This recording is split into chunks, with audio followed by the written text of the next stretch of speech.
समय की कद्र करें। एक बार की बात है, एक छोटे से गांव में एक गरीब किसान रहता था।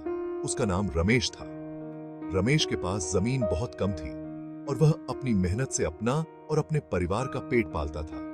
लेकिन रमेश के पास एक चीज की कमी थी, समय की कद्र। रमेश हमेशा सोचता था कि कल वह अपनी फसल की देखभाल करेगा, कल वह अपने खेत को और अच्छे से तैयार करेगा।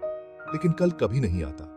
धीरे धीरे उसके खेत में खरपतवार बढ़ने लगी, फसल कमजोर हो गई और उसकी मेहनत बेकार हो गई। एक दिन रमेश के गांव में एक साधु महाराज आए। साधु ने रमेश को देखा और उसकी समस्या समझी।